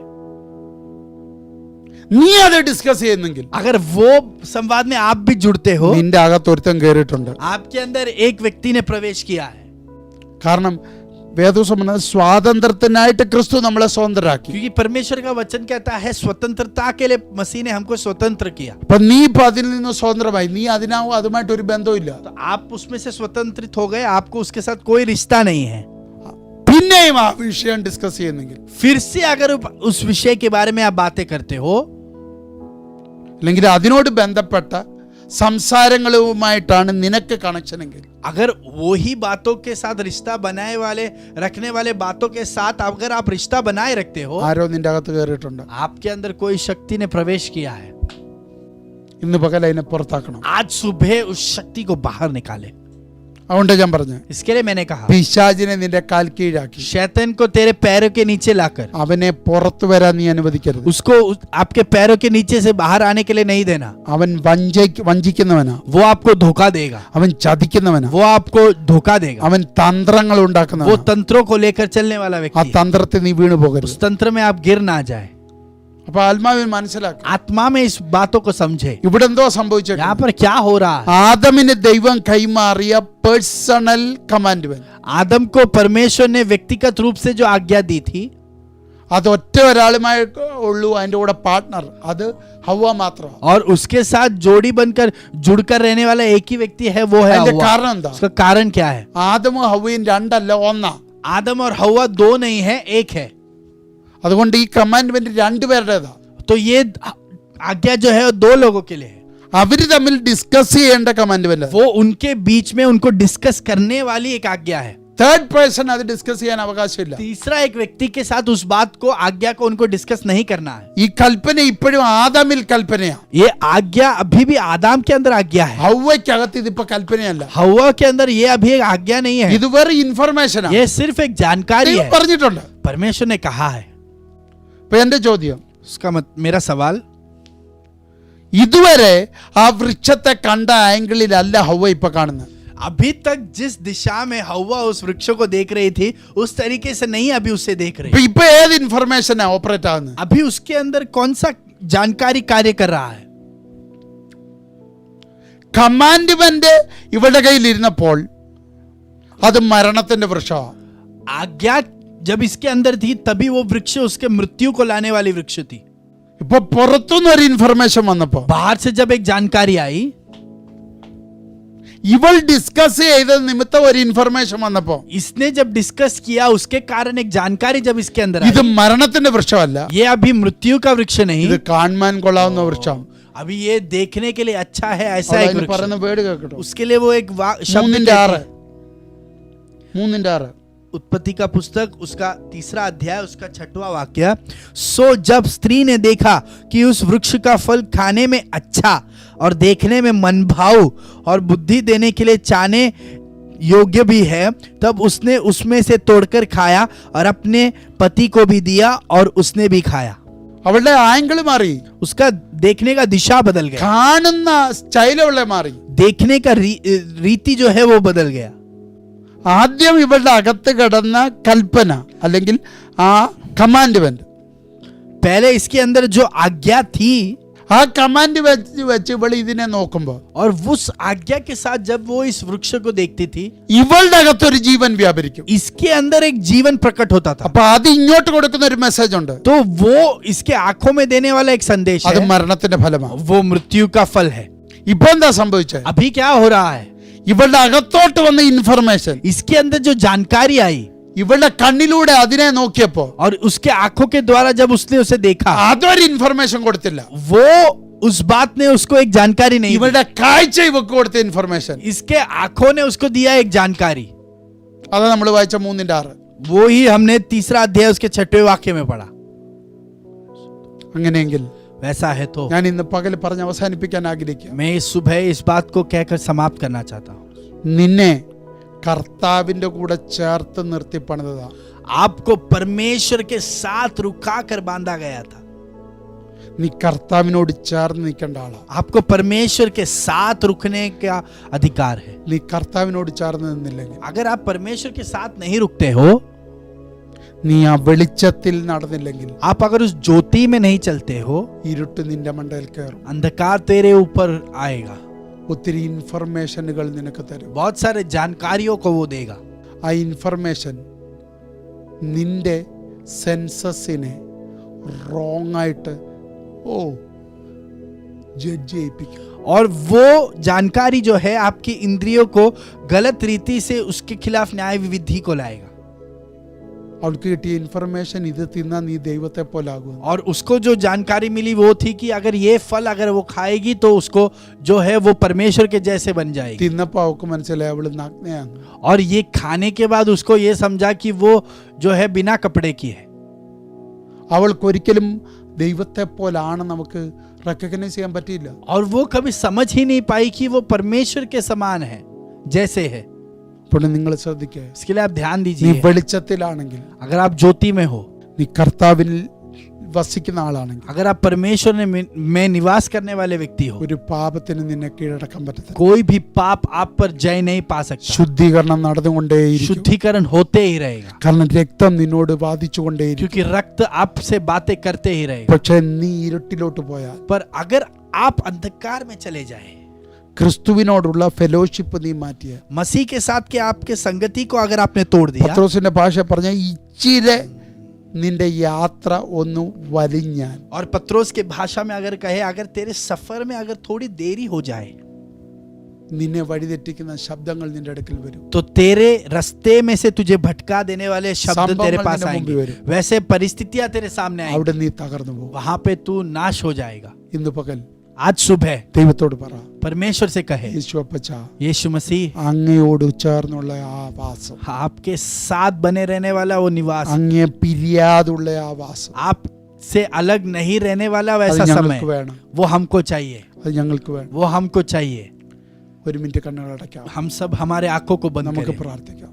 हम प्रार्थना करें। നമ്മൾ കർത്താവിന്റെ കൂടെ വസിച്ചോണം. हम परमेश्वर के साथ निवास ഏത് करें। ബാധയോട് കൽപ്പിച്ചാലും പുറത്തു പോകും. कोई भी बाधा को हम ऐलान करें उसके खिलाफ तो वो ഏത് निकल जाएगा। ശക്തികളോട് കൽപ്പിച്ചാലും പുറത്തു. कोई भी सामर्थ्य के खिलाफ बातें करे, ऐलान करे तो वो കാരണം निकल जाएगा, പിശാച് എന്നും നിന്റെ കാൽ കീഴാണ്. क्योंकि शैतान हर वक्त तेरे पैरों तले रहता है, പിശാച് എന്നും നിന്റെ കാൽ കീഴാണ്. क्योंकि शैतान हर वक्त तेरे पैरों के नीचे है। അവനെ നീയായിട്ട് അഴിച്ചുവിടല്ലേ. उसे तू वहां से छोड़कर नहीं നിന്റെ निकालना। റെസ്പോൺസിബിലിറ്റിയാ. ये आपकी जिम्मेदारी है, അവനെ നിന്റെ കാൽ കീഴെ തന്നെ ഒതുക്കുക. उसे आपके पैरों के नीचे ही रखे। അതുകൊണ്ട് യേശു ചെന്നപ്പോ പിതാവായ ദൈവം പറഞ്ഞു, इसके लिए यीशु जाकर गया तब पिता ने उससे ये कहा, നിന്റെ ശത്രു तेरा शत्रु നിന്റെ പാദപിടമാണ്. तेरा पैरों के तले हो जाए നീ തലയായ, और तू उसका सिर बने, ഓ സഭ ശരീരമായ, और कलीसिया जो है शरीर बन ആ जाए, ശരീരത്തിന്റെ കീഴിലാകണം നിന്റെ ശത്രു. और उस शरीर के नीचे तेरा शत्रु को दबाए रखना है। നീ സഭയിലാണോ तू अगर कलीसिया में എങ്കിൽ है, നീ ഉറപ്പ് കൊടുക്കണം, तो तुझे यकीन होना चाहिए കർത്താവ് പിശാചിന്റെ കാൽ കീഴ. परमेश्वर शैतान मेरे पैरों तले है। അതാണ് കർത്താവിന്റെ ജയം. ये है परमेश्वर का जय। ഞങ്ങളുടെ സ്വർഗീയ പിതാവ്, हमारे स्वर्गीय पिता, ഞങ്ങളോട് സംസാരിച്ചതിന്റെ ശബ്ദത്തിനായി സ്തോത്രം. हमसे बातें की हुई है, आपके वाणी के लिए धन्यवाद। പരിശുദ്ധാത്മ പോകാൻ പറഞ്ഞ റൂട്ടിലൂടെ ഞാൻ പോയി. पवित्र आत्मा ने दिखाया हुआ दिशा में मैं आगे बढ़ा। കർത്താവ് ഈ നിമിഷം തന്ന ഈ ശബ്ദത്തിന് നന്ദി. इस समय के लिए आपने जो वाणी दी है उसके लिए धन्यवाद। കർത്താവ് ജനത്തെ അതിനായി ഒരുക്കണമേ. आप आपके बच्चों को उसके लिए तैयार ഇവരിൽ करें। ഒരു തുള്ളി ഇരുട്ട് പോലും കാണാൻ പാടില്ല. इनके अंदर थोड़ा भी क्षण का अंधकार नहीं रहे। ഇവർ എന്നും ശുദ്ധീകരിക്കപ്പെട്ടവരായി, ये हर वक्त शुद्धिकरण प्राप्त किए हुए झुंड बने रहे। പാപ സ്വഭാവം ഉണ്ടെങ്കിലും पाप का स्वभाव है तो അത് भी പാപമാക്കാൻ കഴിയാത്ത നിലയിൽ वो पाप में रूपांतर ना हो जाए, उस तरीके से വെളിച്ചത്തിൽ വസിക്കുന്നവരാകട്ടെ. ज्योति में बने रहने वाले झुंड बने। കർത്താവ് അത് ചെയ്യുന്നതിനാൽ സ്തോത്രം. परमेश्वर वो कर रहा है, इसके लिए धन्यवाद। പ്രാർത്ഥന കേട്ടതിനാൽ प्रार्थना सुना, इसके लिए धन्यवाद। നൽകിയ ദൂതിന് നന്ദി. दिया हुआ वाणी के लिए धन्यवाद। യേശുവിൻ നാമത്തിൽ यीशु मसीह के नाम में इस प्रार्थना को पूछते, सुने और ग्रहण करें। ആമേൻ. आमेन, आमेन, ആമേൻ. आमेन। വെളിച്ചത്തിൽ തന്നെ വസിക്കുക. ज्योति में ही निवास करे। കർത്താവിനോട് കൂടെ ബന്ധപ്പെട്ട് എപ്പോഴും ചേർന്ന് നടക്കുക. परमेश्वर के साथ रिश्ता बनाए रखकर आगे बढ़ते रहे। പാപ സ്വഭാവം എല്ലാവരിലും ഉണ്ട്. पाप का स्वभाव सबके अंदर है, പക്ഷെ അതിനെ പാപമാക്കി മാറ്റാൻ അനുവദിക്കരുത്. पर उसे पाप में प्रकट कर देने के लिए आप अनुमति ना दें। അതുകൊണ്ട് എന്നും എപ്പോഴും ശുദ്ധീകരിക്കപ്പെട്ടവരായി ജീവിക്കുക. इसके लिए हर वक्त शुद्धिकरण में बने रहें। അതിനുവേണ്ടി ദൈവം നിനക്ക് യേശുവിന്റെ രക്തം തന്നു. उसके लिए परमेश्वर ने आपको यीशु मसीह का लहू दिया है। നിന്നോട് ദൈവം കൽപ്പിച്ച കമാൻഡ്മെന്റ്, आपसे जो परमेश्वर ने आज्ञा की है, അതിനെ ഡിസ്കസ് ചെയ്യുന്ന, അതിനെ തെറ്റിദ്ധരിപ്പിക്കുന്ന ഒരു ഫെലോഷിപ്പ് നിനക്ക് വേണ്ട. और उस आज्ञा के कारण तेरे अंदर जो भी शंका या कोई भी डाउट लाता है, वो तेरे वैसा कोई संगति को तू अनुमति ना देना।